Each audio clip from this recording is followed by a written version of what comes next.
Once upon a time, there were 6 little hunters. Mason, wake your motherfucking punk ass up, son. Yo, what is going on? It's your boy, Fat Samurai Guy, back again. That's right, with the legend himself, Radical Reggie. What's going on, brother? How you doing, man? Welcome back. I'm doing well, man. Thanks for having me back on. Very excited about the movie today. Yeah, man. Today on this episode of Is It Really That Bad? We're going to be talking about 1994's Surviving the Game, directed by Juice director, that's right, and one of my favorites, Tales from the Crypt Demon Knight, Ernest R. Dickerson directed this film. That's right. And a quick plot synopsis: you have a homeless man. He's hired as a survival guide for a group of wealthy businessmen on a hunting trip in the mountains, unaware that they are killers who hunt humans for sport and that he is their new prey. And what sells this movie, man, not just the premise, but what really sells it even more is the cast. Yeah. The cast in this movie, man, it's nuts. I mean, you got our boy Ice-T playing Jack Mason up in here, and you know, Ice-T is actually pretty good in this movie. Yeah. And this is like early 90s, early acting days Ice-T. Mm-hmm. You know, and I mean, you could say by now he's improved as an actor, but around this time, I mean, what do we have? Tank Girl and shit. I mean, I'm thinking of stuff that is non cops and robbers or gangster movies. You know, well, he was kind of all over the place. Was in Johnny Mnemonic, and he was all over the place, really. Yeah, he actually was. You know, it's funny though, but when we see in this movie, you really saw the potential he had in being an actor and stuff like that.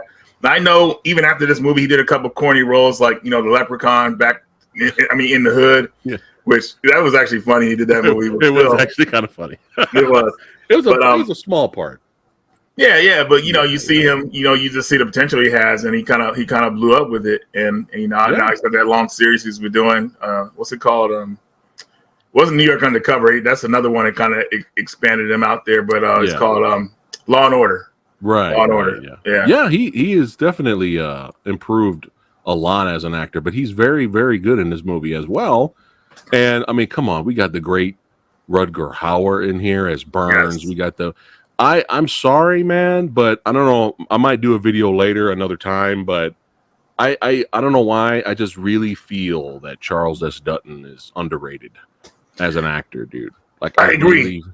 Really feel that he's an underrated actor. He stole the show in this movie to me because he was able to play 2 different type of like personas and do them well. You know, he's awesome in the beginning of the movie, and then towards the end, you're like, hey, what happened? Like, whoa, what's going on here? Like, he was able to pull that off, and it was fantastic. He's definitely underrated. Powerful actor, and I might do a video on him in the future. But he plays Cole, and you gotta love Gary Busey, who I think. I think. Well, let me know what you think. Gary Busey out crazies Rutger Hauer in this. That's impressive. Yeah, I like my meat. I like my meat dark or something like that. When they're like, this guy's nuts. Yeah. Rutger Hauer, he could play crazy well, but Busey's crazy was like turned up to 11. You know. And we have F. Murray Abraham as Wolf here, Wolf Sr., and then we have William McNamara as Wolf Jr., and John C. McGinley, who's perfectly casted. Yeah. Perfectly cast. Everyone in this movie is perfectly casted as Griffin. That's right. And we have old Jeff as Hank, and your favorite, Bob Miner, as a security guard. But we're going to go ahead and jump into this because I haven't watched this in years, so this is going to be a blast to talk about it now. And you know, I was tripping out, man, when I rewatched this the other day. I was tripping out because I was like, okay, I got to watch the movie, get ready, maybe take some bootleg notes so we can discuss with my brother Reggie. And then I was like, I look through my Blu-rays, and I'm like, wait a minute, it's not here. Maybe I don't own this on Blu-ray. Okay, so then. You know, I have a Blu-ray.com, so I go to my app on my phone to see that did I buy it or did I not buy the movie on Blu-ray, and it's not there. And I'm like, okay. And then I look it up in the system, and there's no Blu-ray. Another movie, Reggie, besides Bullet in the Back, there is no Blu-ray for Surviving the Game. Come on. Blu-ray, distributors out there. Vinegar Syndrome, going on, man? Kino Lorber, come on, guys. Scream Factory, let's go. Like, so this is not even on Blu-ray. So I'm like, okay. I know I got it on DVD. All right. I know me. I go through my DVD wallet, nothing. And I'm like, how the hell have I been watching? VHS? Well, I ain't got no VCR, so it's not going to help me if I have it on it. Maybe it was VHS. I don't know. But I could have sworn I watched the movie I showed Lady Fat Blood. She liked the movie too. So it's kind of like, how in the hell? I mean, maybe we watched it streaming. Maybe it was on Netflix at some point. So I had no choice. It wasn't even on YouTube to watch for free. And I was like, man, I could have sworn I owned this movie. I could have sworn, but I guess I didn't. So I got lucky. I found it on Amazon Prime to buy. So I had to buy it digitally. I had no choice. Yeah, so, yeah. But the good news is at least it was widescreen. So yay. I didn't pay $5 for, full screen. But yeah, so I was like, whew, I lucked out. But man, this is one of those movies I thought I owned. It's very bizarre. But yeah, 1994. Yeah. That's right. Reggie, check for me if you can when Jean-Claude Van Damme's Hard Target came out. Sure. Can you check that for me? Yeah, no problem. Okay. Hard Target. That was with Natasha, that hot woman. Woo. And she was good looking. Let's see.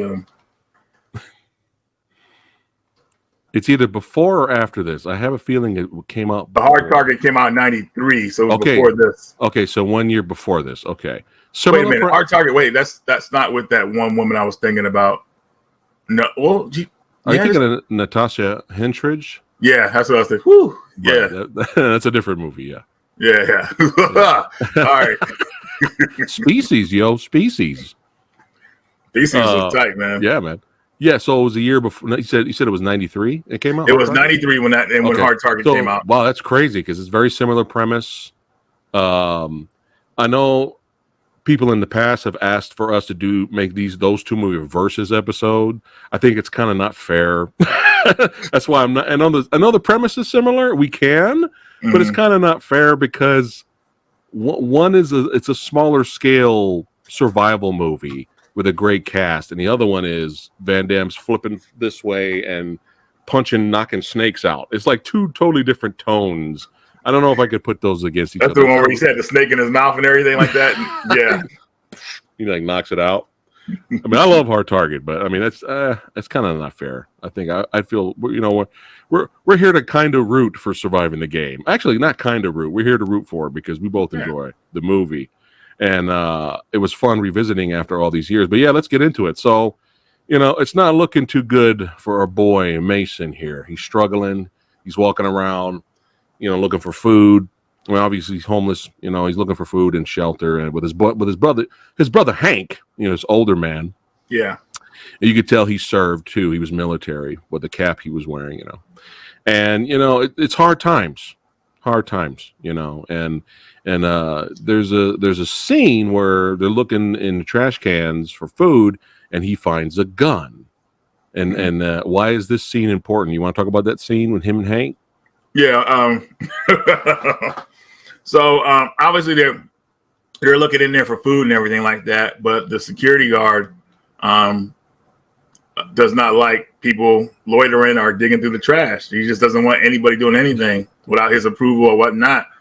So he gets the upper hand on them and grabs the gun, puts it in their face, and they say, "Hey man, we're sorry, we'll leave. They're so apologetic. Hey, we're out of here. We won't do it again or whatever like that." He said, "Nah, I'm gonna kill me somebody." And the scene is so man over the top, man. It's hilarious. I'm laughing. When I was a kid, I was like, oh my gosh, it was so silly. I mean, it's serious, but it's so silly at the same time, But I'm glad they kept it in. He's like, oh, you're gonna blow up Ice-T's face right in front of yours? Like you're gonna commit murder just because Ice-T jumped the fence to try to steal some meat from the meat packing store over there. It's just kind of like, and he's already digging through the trash. And this guy wants to I'm kill him because he's It's so insane. I'm gonna kill me somebody. Oh, it's hilarious. He's one of my favorite actors in the movie because of that part, though. I mean, he said it with conviction. I mean, he was ready to kill him over some meat. Oh my god, that's damn funny. So during that fight, the security guard injures his older friend Hank, right? And and Hank is old and already like starving and everything like that. So that kind of leads into the next part of the movie, where they wake up in the morning and Ice-T tries to wake up Hank, but Hank doesn't wake up. And and it's kind of sad. And that's where we go into that first picture you had of where Ice-T was. He lost one of his best friends, and he just doesn't want to like live anymore. And look at his face right there. It's just he's just gone. And first, in the beginning of the movie, he lost his pet first. Yeah, the dog right in the beginning of the movie. Yeah. And then the guy tried to beat him up for it. Like, I was like, man. Yeah, it was sad, man. He lost his best friend, and who tried to give him advice, earlier. You know what I mean? Like, hey, only he's like, don't worry about what happened 2 years ago. Like, only you can, make life better for yourself. And then Mason's like, yeah, they're just gonna kick me down, man. And he's like, hey, don't let them. If they're gonna try to kick you down, just get back up. Don't let them. He's trying to give him advice and stuff. But yeah, it was sad when he did die. But rewinding a little bit, we forgot the scene where when they were digging through the trash cans and they find the gun, and his buddy sets up for what happens at the end of the movie, because he's playing around with the gun. Mason is, and then Hank goes, "No, what are you doing? Always check the barrel." Yeah, go ahead and explain that. What Hank was saying. Always check the barrel because you always misfire or whatnot like that. I think that's what it was for, but it kind of leads into the end of the movie as well, which we'll kind of get into. Right. But that's an important part in the movie where he tells them about the gun. Right. Always check the barrel. Yeah, make sure there's nothing in there. If it's clogged up, it could blow up in your hand, kind of thing. Yeah, or in your face, depending on what kind of weapon you're using. Right. So, right. So that will come back later into the movie there. But yeah, when his dog dies, he's about had it. You know what I mean? And you see from afar, Cole, which is Dutton's character, kind of watching him. He sees him being able to block a punch, take a punch from the taxi driver, and be perfectly fine, and walk off. And he sees him almost trying to kill himself. He tries to get in front of the truck, and then Cole saves his life. And then he offers him a job, and he's trying to really help him out. And then he gives him a card, and the card, the company is called Hell's Canyon with flames on the card. Hell's Canyon, right? Right. And then if you notice when he goes to visit Rutger's character, Burns, if you notice behind him, it was this bizarre looking statue behind his desk. It's on fire. Look at it again. If you watch it again, it's like some weird artsy fartsy statue, but there's flames on it. And I was like, what the hell is that in the background? What is that behind Rutger? It's weird. So are we foreshadowing something here? The evil is growing the closer he gets to Rutger there. But you gotta love Rutger, man. He just him cutting his nails, it's just you can tell he enjoyed this role. Yeah, like laid back and just kind of checking out and seeing what Mason's all about. And he's like, you smoke a lot of cigarettes. I don't think you'll be able to. We need somebody in shape to help us with this our hunting gear and all this. And he's like, you can leave. It seems like you smoke a lot. You can leave. And he's like, let me get on that treadmill, man. Let me get on that treadmill. I'll show you. I got stamina. And he said, like, dude offered him money. He said, hey, for that amount, I'll run to Alaska or something like that was the line. Like he said he could run if you pay him that type of money. Yeah. Forgot what it was, but yeah. So basically, he passed the test. He passed the test, and they took interest in him. And, and I'm thinking, they already flew him out there, and got him to meet everybody. Look at Rutger Hauer there, man. But before they go out and about on their journey there to go do some hunting, that $20 that he won for passing the treadmill test. He goes to a hotel. He goes to the hotel, and as soon as he walks in, he gives the guy the money. And the guy goes, "Boy, who you done robbed?" He's like, "Look, man, just give me a bag, god damn it." You know. He goes up there, cuts his hair, drinks a little wine, takes a bath. I mean, who knows how long that's been, you know? Right. And when he goes up there, he's like, "Hey, before you leave, make sure you wash your ass." The guy downstairs tells him. I was like, this guy. Oh my god. This guy's crazy, man. Yeah. Boy, who you done robbed? But he's, finally relaxing and reminiscing. And Rutger goes and visits him before they go on their trip. And he sees Mason without a shirt on. And you see the scars, the burns, the scars on him. Apparently he survived a fire, which the movie we'll get into that a little bit later when he talks about his backstory and stuff like that. Yeah. We're going on our trip. Let's go. And they go out there, and then the crew arrives. Our boys here. We got Busey, Abraham, everybody shows up. And they're all ready. You can tell they're already up to no good. Mm-hmm. You know what I mean? Like, he's like, how is this guy? Is he going to be better than the last one? Like the dialogue they have, they want to challenge. They were, yeah. But despite the comedic moments and the thrills and the spills and the action thriller that this movie is, believe it or not, my favorite part of this movie, besides I'm gonna kill me somebody, as Reggie talking about, for me, my favorite part of the movie is not an action sequence. It's this sequence.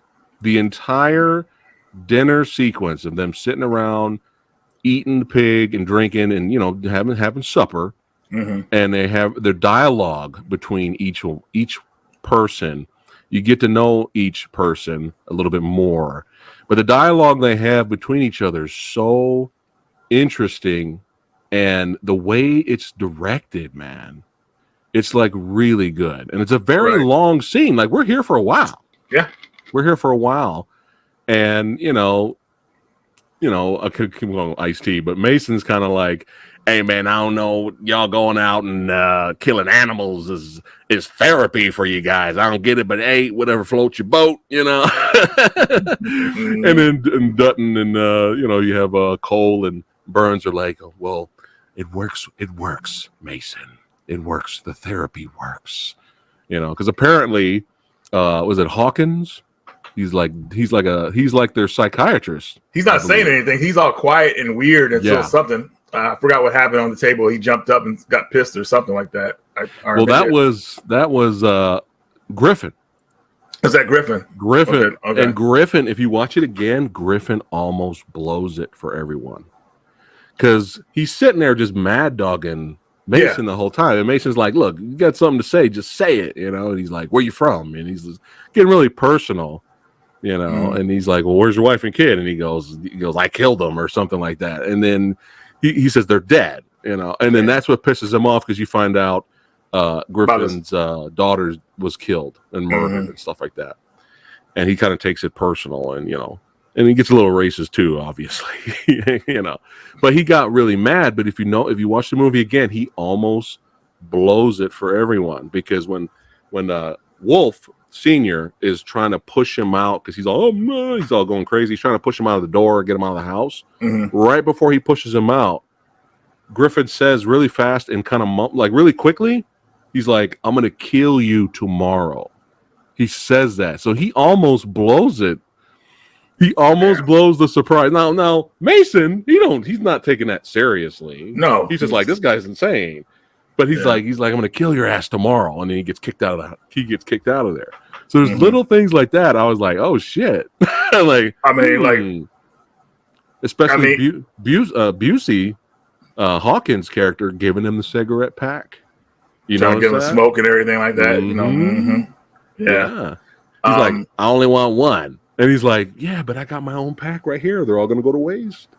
Little things like that, because they want him to kind of have a little bit of a handicap and they want to challenge, but they want to each of them each of them is setting them up in their own way so they could kill them themselves. And this kind of goes back. It's so weird in this movie, man. Like Charles S. Dutton saves a life to take a life.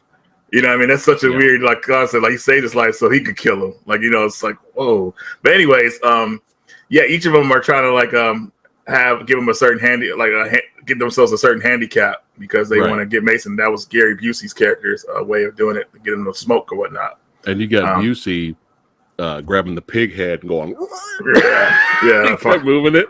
And he's like, now as you eat the pig's flesh, look at his face. Like, what the hell? Stare into his eyes. It's almost like you're devouring his soul. Mason's like, I don't think Gary Busey was acting either. He was that's totally like I wouldn't be surprised. I wouldn't be surprised if this Busey's whole scene at the table was ad-libbed.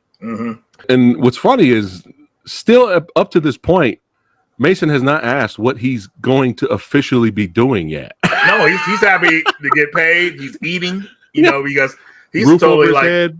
yeah, he's happy just with the essentials and everything. So he doesn't care. He just thinks like you said, they're out doing some hunting or whatever like that. Yeah. But he gets a rude awakening. And, yeah, he does. He does. Before we get to that though, when Hawkins talks about his birthmark. Okay. When he talks about his birthmark. Because Mason's like, well, tell me a little bit about you guys are asking stuff about me. Tell me about you. And he talks about his birth. What is that scar on your face? And he's like, oh, this is my birthmark. And he tells his story about a bulldog he got from his dad that he named Prince Henry Stout. And this story, man, and the way it was directed is like first class stuff. As many times I see people throw this in their, bad movie bin or, just complete garbage or trash.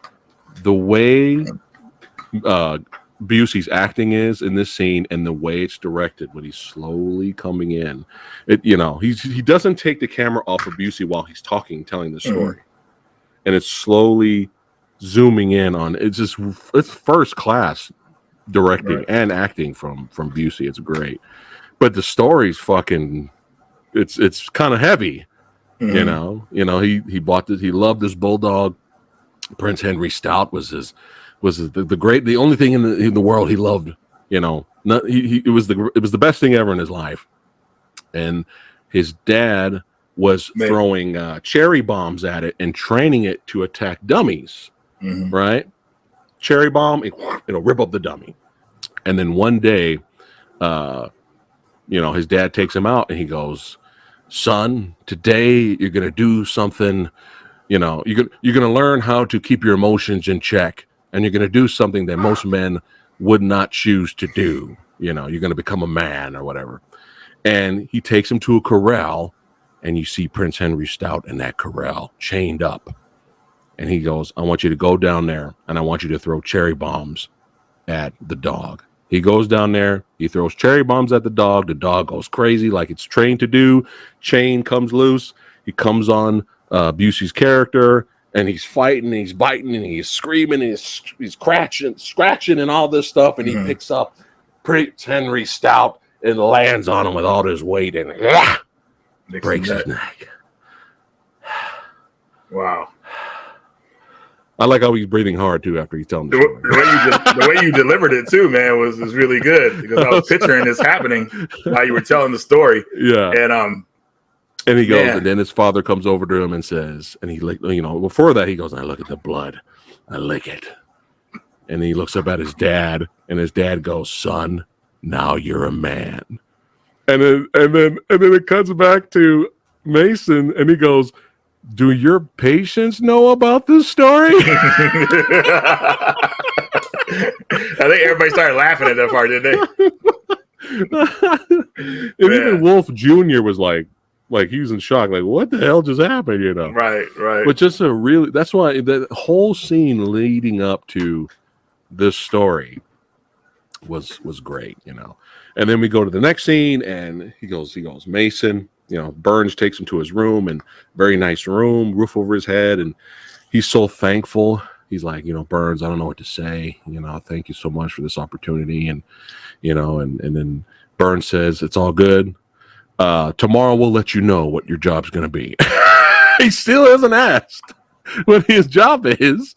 He shuts the door, and then Mason looks into the mirror, and he says, hey, Hank, I did it, Hank. I did it. I finally made it, you know. Then he goes to sleep on a full stomach, and then boom, next morning, baby. Holy shit. Yeah, basically in this scene right here you guys are seeing is Charles S. Dutton's character. It kind of like gently rubs the gun on Mason's head, and he's saying some kind of poetry. He's saying some kind of like I don't know what he was saying something about like once like a folktale story, like once upon a time there were 6 little hunters. Yes. And the way he's saying it, you know, while he's putting the gun to his head, and Mason wakes up slowly and sees what's happening. That's the vision he sees. And it's a trip scene because you see Charles S. Dutton's character. That's the change. He changes to a monster pretty much. Yeah. And Mason gets up. He gets a punch to the stomach to settle him down. Yeah. And then they grab him out of the room, and everybody's awake already, and they're like all like in his face, clapping, yelling in his face. The one guy, what's his name? I think Hawkins was the one that got thrown out, almost ruined it. That's Griffin. Griffin like said, I got almost taste your meat or something, and spit in his face. It's like all kind of crazy is going on. Yeah. And they threw him out, and he's like, "Hey, what's going on, guys? Why are you doing this to me?" And they tell her, "Hey, they said something about Charles Dutton said, we're gonna have a breakfast. We're the hunted." Yeah, pretty much. And he said, we're gonna eat a breakfast, and after we're done, we're gonna hunt you or something like that. I can't remember the exact lines, but I remember he says, if you make it if you make it to civilization, you're free. Right. But if you don't make it, well, pray that God helps you out or something like that. And they let him know they're serious. They shot a couple rounds at him. Yeah, run. Run. He kept saying that. And they actually went in there and sat down and had a nice breakfast and discussion. Yeah. While Mason's about to run through the forest. Yeah, they wanted to give him a head start. It's just so how casual they were though when they had that breakfast though. You know, they're about to go out and hunt a person. It's like, man, these guys are demented. Like, and especially with Rutger delivering the lines and how he's doing it. You know, we're gonna have a nice leisurely breakfast while you're running in the forest, and then we're coming after you. It's great, man. But and then you got Mason's running in the forest like fuck. You know, cuts back to them, and then you have Hawkins. You know, Busey. He's all like, I want to kill him with my bare hands. Yeah, he wanted to break his neck. You could tell automatically he wanted to like literally snap his neck. Now, right around this part, we cut to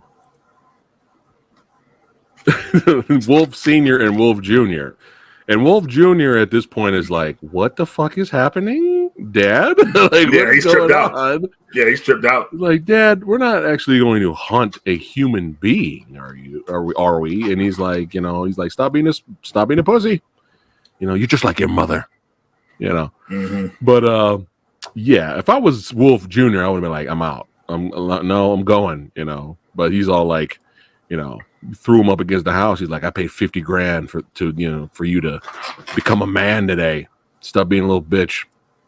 Wow. Yeah. And so our chase begins, and what was interesting is there's a little bit of competition between each guy too. Like they all want to go for the hunt, but they all want to win and get the kill, which I thought was a little interesting, especially with Griffin. You know, Griffin was always like, "Don't be taking my shot, man." You know, you're taking my shot or what? You know, what are you gonna do about it? You know, and it made me laugh because at some point, Griffin was just out of control, like really out of control. You know. And you have Charles S. Dutton's character's Cole he's like, I got a feeling I'm gonna have to put a bullet in his ass at some point. That's what he says on Griffin, man, which is pretty funny. But here's the twist, and even they were like, wow, this has never happened before. All the people we've killed, this has never happened before. He actually circles and goes back to the cabin. You know, Mason does. He goes in there, and they had a room that had a padlock on it. He never went in that room. Now, I love this scene. Some people say this is too much. This is where the movie kind of goes overboard. I'm like, no. Like they're killing humans for sport. This is not overboard. They're picking them out. I'm glad it went this route. You know, this is almost horror territory now. So I'm perfectly fine with it. Oh, you could definitely call this a horror movie because, I mean, it's showing you the results of their kills. And they treasure that. I mean, they have them all in jars with their names on them. And it's such a, oh my God, that room is so creepy, dude. It's like, but he finally breaks in the door with the padlock on it. And he finds all this, dude. And I was like, he's just like, holy fuck, dude. And the best part is the one he sees an empty one with his name on it. Yeah. Mason. Oh my God.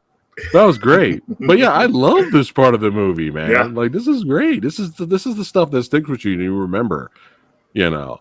And even they're impressed. They came back and they're all like, Mason. Mr. Mason. Oh my God. Oh, it was great. But he after that, Mason's like, I gotta burn this whole cabin, man. I gotta take this cabin down with me. While he's setting the cabin on fire, they're kind of looking around for him, obviously. And then one of the best shots of the movie, Hawkins comes running out. Look at that shot. I think I just found my Facebook cover. I'm gonna Facebook cover now. I'm gonna make that happen. Gary Busey, Gary Busey. This is a great shot of Busey running out there. And he tackled them, and it was a nice little fight. And it sucked. It sucked too, because it makes you wonder if he would have just used the knife, that would have been it. But he's all like, I'm gonna do this with my bare hands. He throws the knife away and he starts pounding them. But you know, I think he picked him up, shoved him against the door, which was hot because of the fire. So it was like burning his back. You know, and he's like, I like my meat rare or something like that. And then Mason grabs him, throws him in the window where all the fire is, and then runs away and the cabin blows up. And he before he runs away, he says, what does he say? I forgot what he said. He says something like, well, now you're well done, motherfucker, or something like that. And he runs away. Some cool line. Like I botched it. I'm sorry, I botched it. Yeah, but it's some cool line he said, just like for that moment and everything like that. It was pretty cool for the movie. Yeah. And that was the first one that now Hawkins, isn't that what was his name again? Gary Busey's character. He's the first one to check out. Now, were you a little let down with that? No, man, because he honestly is the craziest one. Like, he's the type of person that will probably eat somebody while they're alive or something like that. So right. The other guy, I mean, he's probably the one you don't want to get captured by because he enjoys to kill too much. Like, so I was happy he was gone. Okay. A small part of me wanted him to be in the movie just a little bit longer, but it's fine. At least he had a good death. Yeah, he did. Yeah. So the chase continues, man, and he gets the drop on our boy Griffin here. This was a great scene. Yeah, it was, man. With Griffin, the cigarettes. You want to talk about that with the cigarettes? Yeah, so if you guys remember, Hawkins gave him the cigarettes and, kind of slow him down, tire him out. But Mason started to realize that. So he lit all the cigarettes and he planted them in a tree. And it was hilarious because a tree smoking cigarettes, you know what I mean? Like, so that whole concept is hilarious. And then the hunters saw that and they started laughing because, he's pretty much, figuring them out pretty much kind of in a way. Not so too much, but, just like, he did that. That was funny to them. But he gets the drop. Cole saying, I know how to pick them, don't I? Yeah, he does, doesn't he? Yeah. But Griffin strayed away from the group. Yeah, he did because he was really anxious to try to kill him. Because he thought of Mason as just garbage, super like he just wanted to kill him because he just whatever reason he had a lot of demons. Of course, with dealing with his daughter, he just wanted to kill somebody. Right. But he gets caught by Ice-T. I forgot how he did it. I think he jumped out of a tree and knocked him out or something. Right above him, he looks up and you see it was a great shot of Mason coming down and just landing on him. It was really good. And pretty much he takes him. And pretty much he takes him hostage. And he starts talking. He slaps him around a little bit because, you nasty trying to kill people and stuff like that. He's got him on his shoulders. And then you have Burns trying to talk to him with the headset. So he still has the headset, while he's carrying him. And so he goes up to the tree. He's like, shut the fuck up. Yeah. That scene was hilarious. Right. That scene, I forgot about that. So shut up. So now go ahead and talk about what happens next in the cave. In the between cave. Both characters. he's like, man, why the hell you guys? Pretty much Mason was like, why are you guys doing this stuff? And then they kind of like went over a backstory with each other, and they started to open up and everything like that. And then I keep forgetting names again, but it's Griffin. That's Hawk is Griffin. Griffin opens up about his situation or whatever like that, and Ice-T opens up about what happened to him. I think at that point about his wife, with the baby too. With the baby, yeah, and that's why he was homeless and everything like that. So they open up to each other, and then Ice-T actually lets a dude go. He lets him go, and he goes back to the group. And he tells the guys, "We gotta let this guy go, man. You can't kill him." And they're like, "Hey, man, it's not a part of the plan, and that we have to kill him." He said, "No, not this time." And they're all looking at each other. And I don't remember. I vaguely remember it, but I think they turn on him and they kill him. Yeah, but they might get like, because you have that moment where he realized, like, okay, you're kind of like me, where you lost your daughter, right, due to a horrible circumstance, and it was a fire, in the building and all that. That's why he got the scars and all that. But he does let him go, like you said. But when he comes out, he's kind of like, hey, you know what?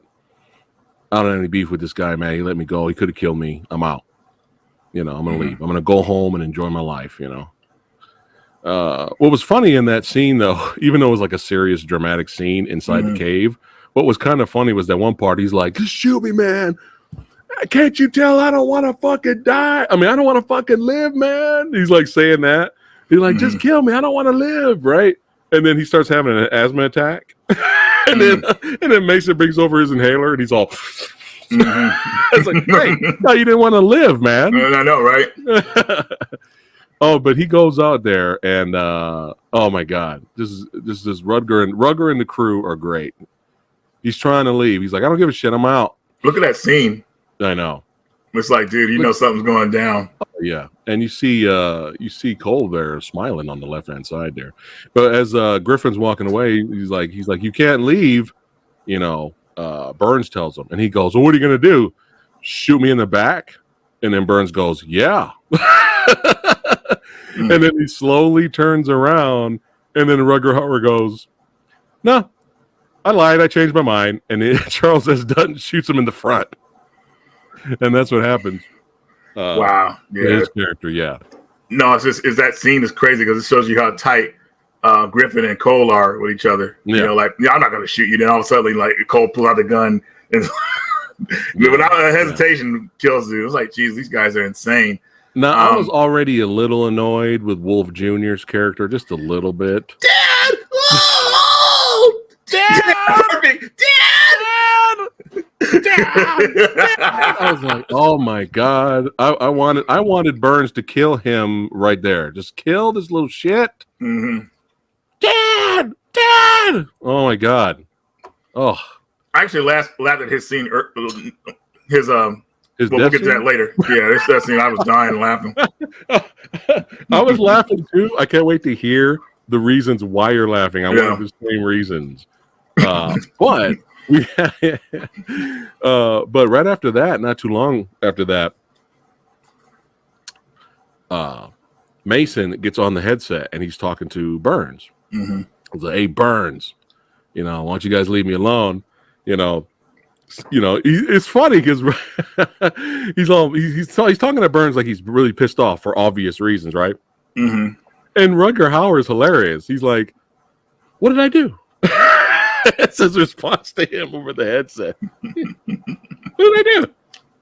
It was really funny, man. But he's something else in that movie. Yeah, he was having fun. But he tries to shoot at them, and he's like all off. And Burns makes fun of him. He's like, man, that wasn't even close. Because he has a shotgun. And he runs away. And then he comes across a cavern where, there's no place to go. So he shoots this tree down to make a bridge. But that's not what he's doing. He's setting up the crew so they can cross over and then he can fuck them up, right? Yep. So he's smart. And that's when he starts throwing rocks at him. Yeah. I think that's the part. I mean, I don't know if we're skipping ahead. Because we're not. Wait. Yes.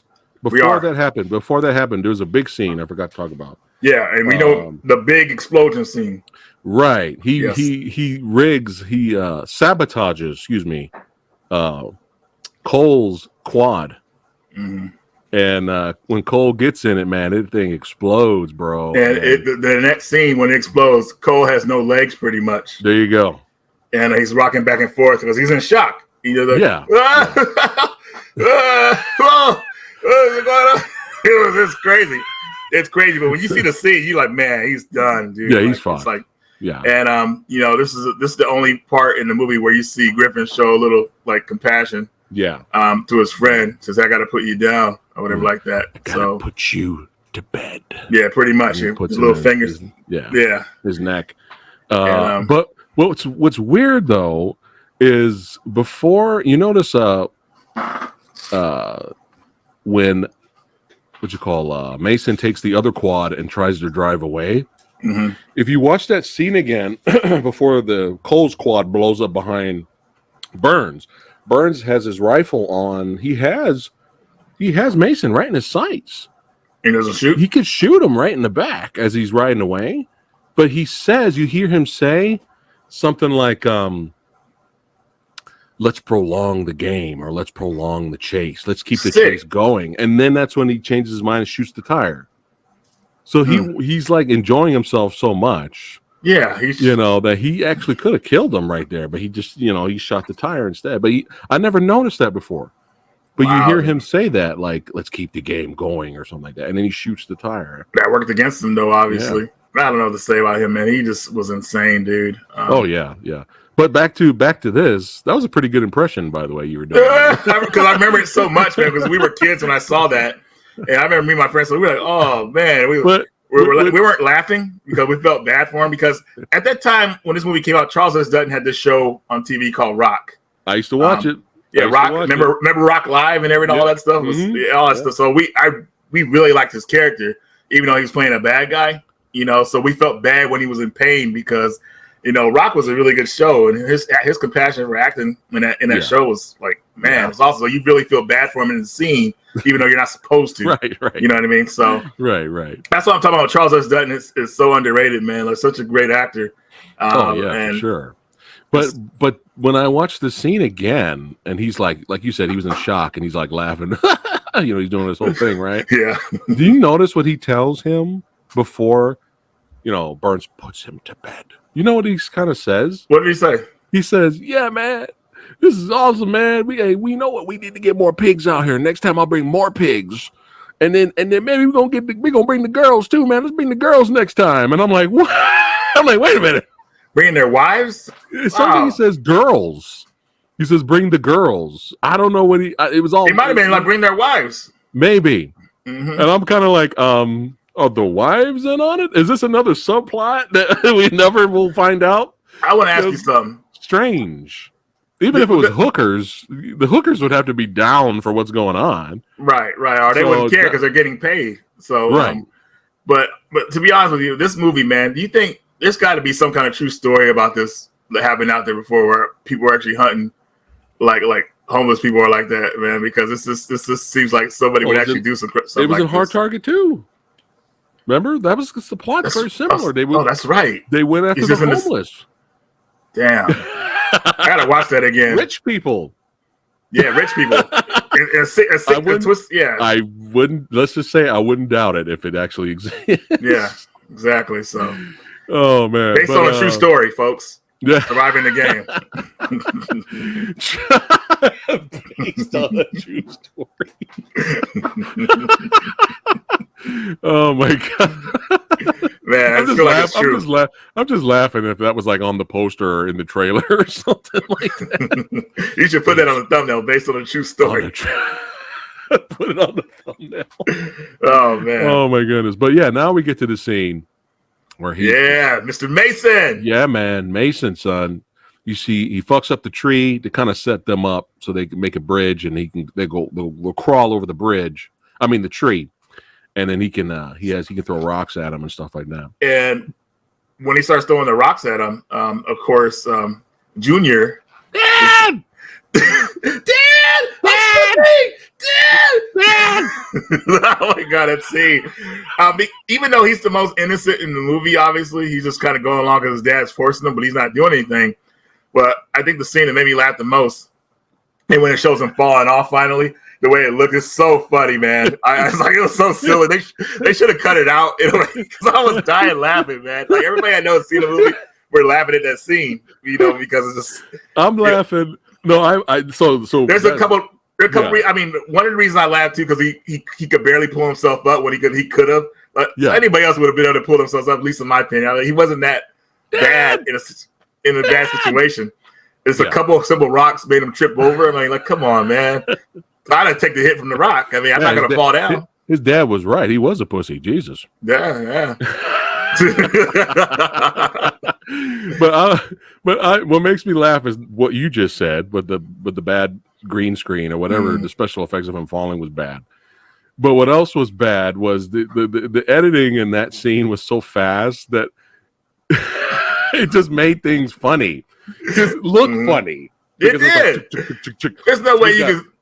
Got rocks hit him. He falls. And then it cuts to the dad. The dad yelling.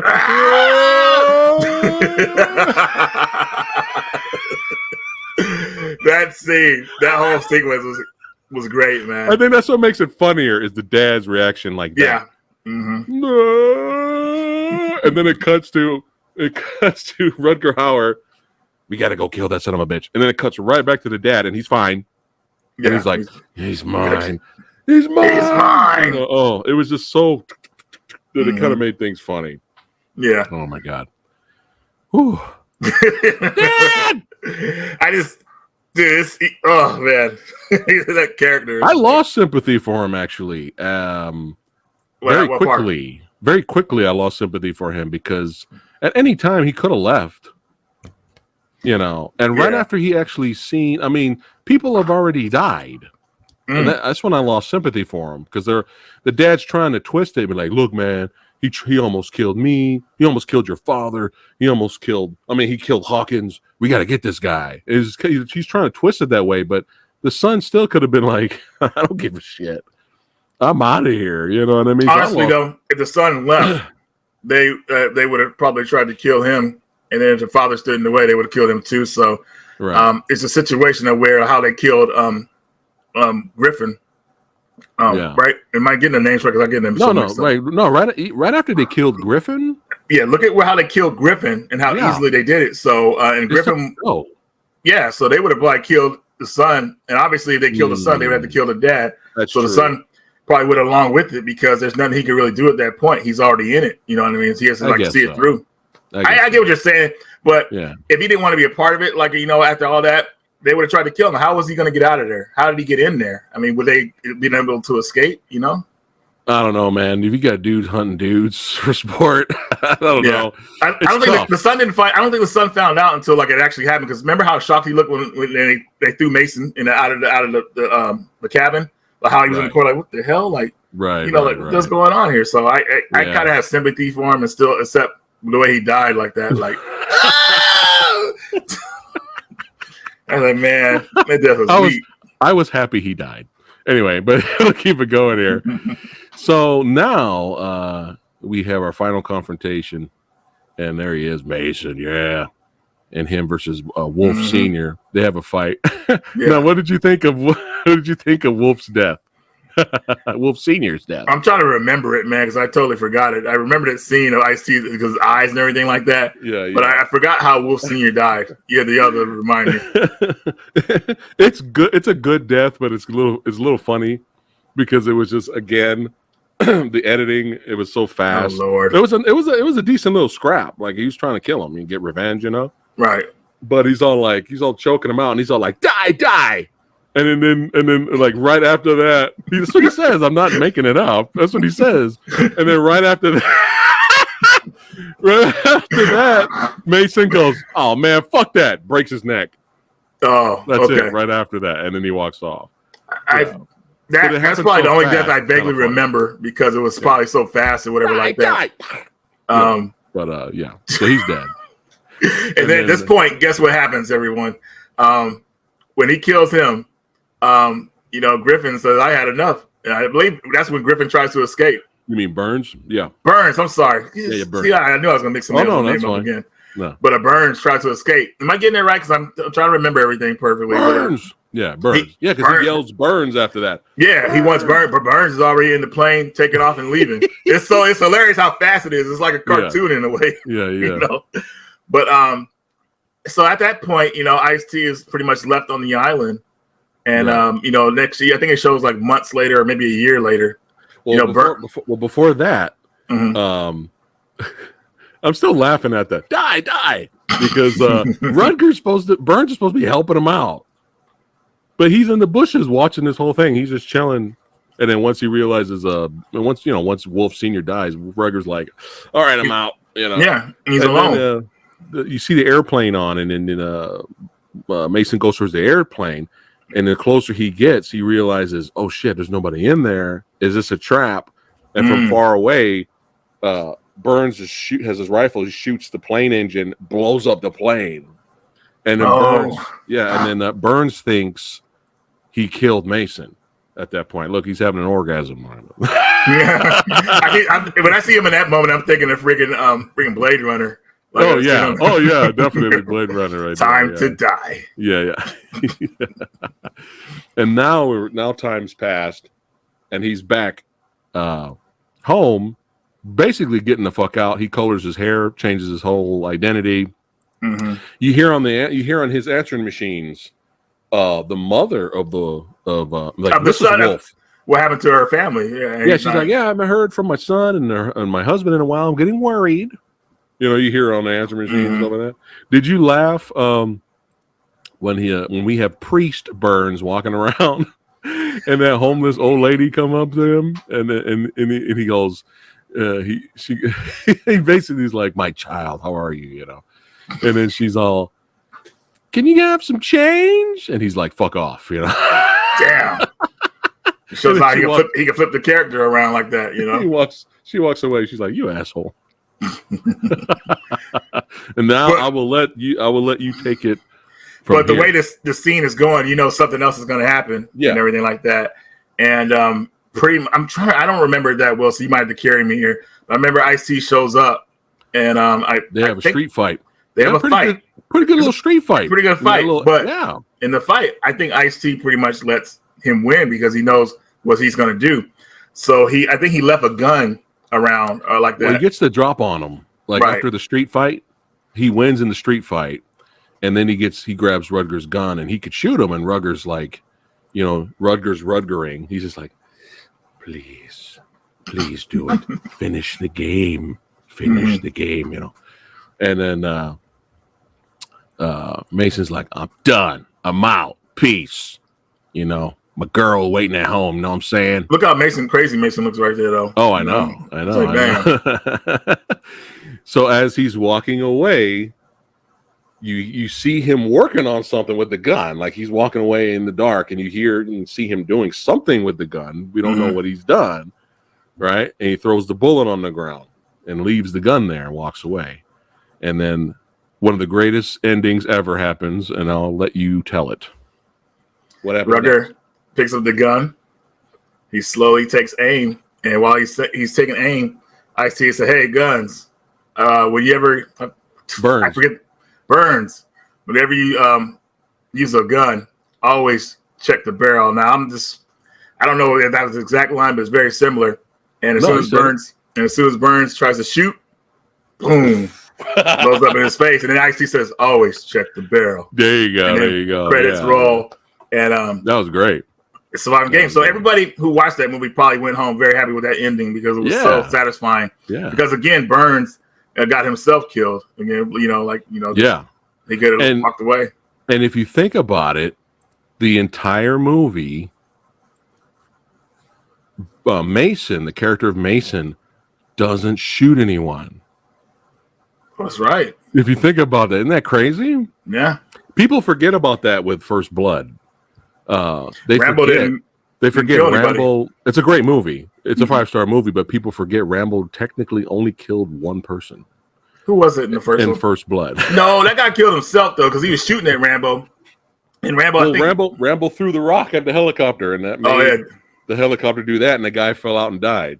That was probably the most satisfying death in the movie. Only death. I know, right? It was satisfying. That guy's an asshole.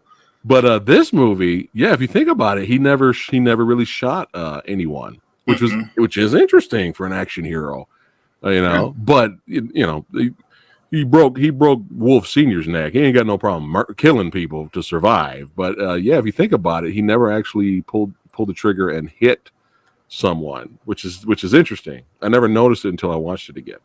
But he's walking away. And it's funny because when Rutger Hauer aims, he's like, "Oh, lucky me!" Yeah, he's so obsessed with the game, dude. It's like, man, wow. You see the zoom in on the barrel that there's something there clogging it. Boom, just dust. Yeah. Always check the barrel. The only thing that would have made it better if Body Count started playing in the credits, man. Body count.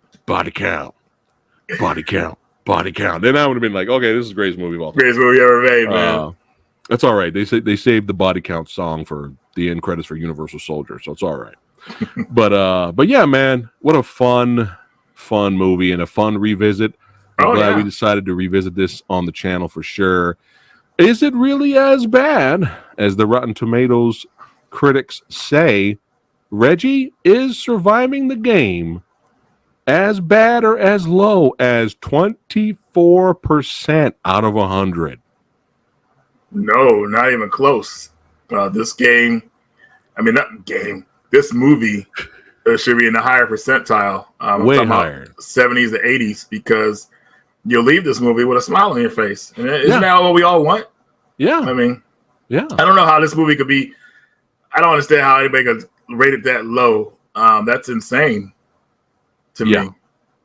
It's just like 24%. That's like dog shit, dude. Yeah. That's like towards dog shit. Night of the Leapers. Night of the Leapers. You know, so I did a poll to see what the public thought. Hey, look at that. Yeah. They agreed that no was way too low. Good. Way too low. That's that really makes me want to kill somebody with that low rating. I'm ready to kill me somebody. Yeah, that's just like, come on, man. That's like, that's so insultingly low that I'm not even going to bother reading the reviews of why they rated the movie that low, man. It doesn't make any sense. Like, come on, because it's got the thrills, the spills. It has a fantastic group of villains. I mean, just this cast is amazing. The acting was great from the legends. And I mean, I don't know what else. Again, what else do you want? Yeah. I mean, if you even put yourself in this position of a Mason's character, how fucked up is it to trust someone finally for the first time to get your life better? And this motherfucker has a gun on your head the next day. I mean, this is a great movie. Save a life to take a life. It's insane concept. Yeah. Thriller, and then, like Reggie said, you're throwing a little bit of the horror element right there. Yeah. I agree with Reggie that this is this is not right. This is way too low. If you were going to use the Rotten Tomatoes rankings, I think you mentioned like 70, 80, because I think 60% is certified fresh. What would you personally give Surviving the Game? Surviving the Game, probably 75%, 80. Yeah. No doubt about it. I give it 70. Because it's the type of movie that I could loop and play all day and not get tired of it. Like kind of the same thing with how I feel about Gladiator. I enjoyed the movie a lot. I like the characters. Except, Junior, of course. He's like, Dad! Like, shut up. But it's enjoyable, and it's nice to see Ice-T. You got good actors, Rutger Hauer, Charles S. Dutton. I mean, seriously. Yes. You couldn't ask for a better cast. Yes. So is Surviving the Game really that bad? Fuck no. Fuck no, not even close. And if you have not seen it, we highly recommend you guys go out and watch it. And please spread the word. Please spread the word out there, guys. This needs an official Blu-ray release. And if it has one in another region, let us know in the comments, because maybe. I haven't checked. Limited release, maybe. I don't know. I don't know, maybe, but yeah, it's kind of fucked up. It's like, come on, man. Yeah, there's a lot of hidden gems out there that for some reason. There you go, Bullet, Bullet, the movie that I can't even find on DVD at this point. I want to review the movie with you, Reggie. You're gonna have to help me out. We'll figure it out. We'll get it done. Because I have a feeling Bullet might be a future discussion video for sure. No. Yep. But yeah. So thanks again for watching, you guys. Don't forget to like, share, subscribe to Samurai Guys channel, and also subscribe to Radical Reggie. Get your video gaming on. Survive the game in the video game world.